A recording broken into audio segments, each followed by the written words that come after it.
नमस्कार, उत्तराखंड न्यूज में आपका बहुत बहुत स्वागत है। चलिए देखते हैं उत्तराखंड की 15 फटाफट बड़ी खबरों को। इससे पहले आप न्यूज को कहां से देख रहे हैं, कमेंट में बताना बिल्कुल न भूलें। रिमझिम बारिश के बीच खुले बद्रीनाथ के कपाट, बद्री विशाल के जयकारों से गूंजा धाम। भू बैकुंठ बद्रीनाथ धाम के कपाट पूरे विधि विधान के साथ श्रद्धालुओं के लिए खोल दिए गए। रिमझिम बारिश के बीच कपाट खुले तो भक्तों का उत्साह, उमंग और आस्था चरम पर दिखी। कपाट खुलते ही धाम जय बद्री विशाल के जयकारों से गूंज उठा। आर्मी बैंड और ढोल नगाड़ों की मधुर धुन और स्थानीय महिलाओं के पारंपरिक संगीत नृत्य के साथ भगवान बद्री विशाल की स्तुति ने श्रद्धालुओं को मंत्रमुग्ध कर दिया। मांगलिक स्वर लहरियों के बीच खुले बद्रीनाथ धाम के कपाट, पावन पल के साक्षी बने हजारों श्रद्धालु। मांगलिक स्वर लहरियों के बीच बद्री धाम के कपाट खुल गए हैं। श्रद्धालु अब 6 माह यहीं भगवान बद्री विशाल के दर्शन और पूजा कर सकेंगे। हजारों श्रद्धालु इस पावन पल के साक्षी बने। कपाट खुलते ही धाम में आस्था का सैलाब उमड़ पड़ा। वहीं सीएम धामी ने भी तीर्थयात्रियों को धाम के कपाट खुलने की शुभकामनाएं दी। बद्रीनाथ केदारनाथ पहुंचे राज्यपाल गुरमीत सिंह, विशेष पूजा अर्चना कर लगाई जयकारी। राज्यपाल लेफ्टिनेंट जनरल गुरमीत सिंह आज केदारनाथ और बद्रीनाथ धाम पहुंचे। पहले उन्होंने बाबा केदार के दर्शन कर पूजा अर्चना की और रुद्राभिषेक कर विश्व और जन कल्याण की कामना की। इस दौरान उन्होंने केदारनाथ में चल रहे पुनर्निर्माण और विकास कार्यों की समीक्षा भी की। राज्यपाल ने धाम से प्लास्टिक मुक्त करने के लिए सभी से सामूहिक प्रयास करने की अपील की। श्रद्धालुओं का उत्साह, 25 लाख के करीब पहुंचा पंजीकरण का आंकड़ा, 14,000 ग्रीन कार्ड बनी। इस बार चारधाम यात्रा का उत्साह लगातार बना है। शनिवार को यात्रा के पंजीकरण का आंकड़ा करीब 24.5 लाख पहुंच गया। रविवार तक ये 25 लाख के पार हो जाएगा। उधर परिवहन विभाग से ग्रीन कार्ड का आंकड़ा भी 14,000 के करीब पहुंच चुका है। दोपहर बाद बदला मौसम, उत्तरकाशी में झमाझम बारिश और ओलावृष्टि। उत्तराखंड में दोपहर के बाद मौसम ने करवट बदली। उत्तरकाशी में झमाझम बारिश हुई, वहीं जमकर ओलावृष्टि हुई।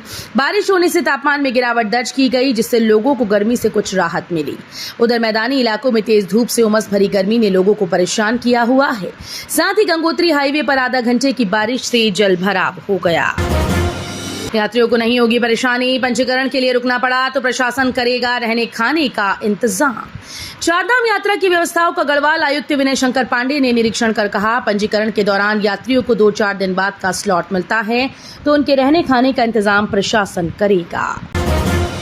सुक्की के साथ मोड़ पर लगी वाहनों की कतार, जाम से हलकान हुए चारधाम तीर्थ यात्री।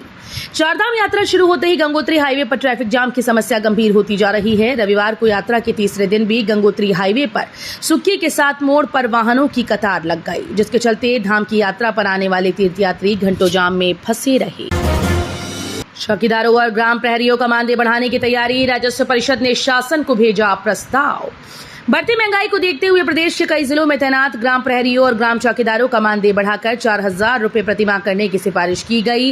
ग्राम प्रहरियों का मानदेय बढ़ाने के लिए एक प्रस्ताव राजस्व परिषद की ओर से शासन को जनवरी माह में भेजा जा चुका है। उत्तराखंड में पुलिस और वर्दीधारी पदों के लिए बदलेगा शारीरिक परीक्षा का मानक, धामी सरकार की तैयारी। उत्तराखंड सरकार वर्दीधारी पदों पर नियुक्ति की प्रक्रिया के मानकों में बदलाव करने जा रही है। दरअसल वर्दीधारी पदों पर नियुक्ति की प्रक्रिया को पूरा करने के लिए शारीरिक परीक्षा के मानक काफी मुश्किल हैं। इससे अभ्यर्थियों को परीक्षा पास करने में दिक्कत हो रही है। पिछले दिनों प्रांतीय रक्षक दल के लिए आयोजित शारीरिक परीक्षा में पदों को भरना संभव नहीं हो पाया। वीकेंड पर सरोवर नगरी में सैलानियों की उमड़ी भीड़, हुआ ट्रैफिक जाम, 80% होटल पैक। मैदानी क्षेत्रों में गर्मी बढ़ने के चलते सैलानियों ने नैनीताल की ओर रुख करना शुरू कर दिया। शनिवार सुबह से सैलानियों के आने का सिलसिला शुरू हो गया। अब पर्यटकों की आमद बढ़ती जाएगी।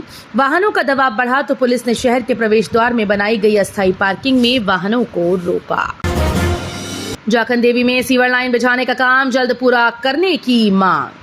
सेवानिवृत्त केंद्रीय कर्मचारी कल्याण समिति की बैठक नगर पालिका सभागार में आयोजित हुई। समिति के पदाधिकारियों ने माल रोड पर जाखन देवी के पास जल्द सीवर लाइन बिछाने की मांग की। बैठक में सेवानिवृत्त कर्मियों ने कहा कि माल रोड पर शिखर तिराहे से जाखन देवी तक सीवर लाइन बिछाने का कार्य पिछले 4 महीने से चल रहा है, जो अब तक पूरा नहीं हो पाया।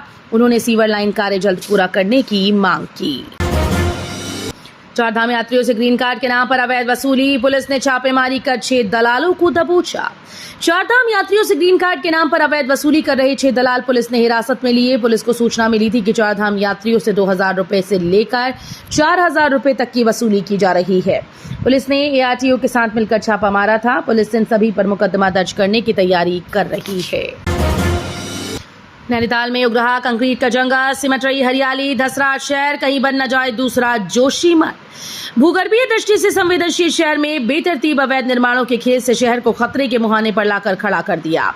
शहर धंस रहा है। नए अवैध निर्माणों को लेकर भी प्राधिकरण चुप्पी साधे है। भूस्खलन का मुख्य कारण निर्माण कार्यों व वाहनों के संचालन को बताया गया। कार्यशाला की सिफारिशों का कोई संज्ञान सरकारी तंत्र ने नहीं लिया। मातृ दिवस के अवसर पर समस्त मातृशक्ति को नमन। राहुल गांधी ने मदर्स डे पर देश की सभी माताओं को दी शुभकामनाएं। कांग्रेस नेता राहुल गांधी ने फेसबुक और इंस्टाग्राम पर पोस्ट किया, मां शब्दों से परे एक एहसास है, ममता का, त्याग का, धैर्य का और शक्ति का। मातृ दिवस के शुभ अवसर पर मैं समस्त मातृशक्ति को नमन करता हूं।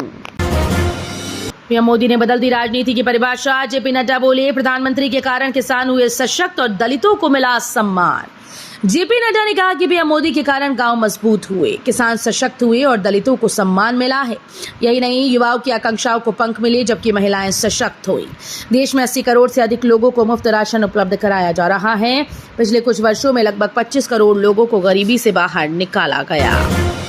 तो ये थी उत्तराखंड की 15 बड़ी खबरें। रोजाना ऐसे ही सबसे पहले अपडेट पाने के लिए चैनल को सब्सक्राइब करना बिल्कुल ना भूलें। साथ ही वीडियो को लाइक भी कर दें। धन्यवाद।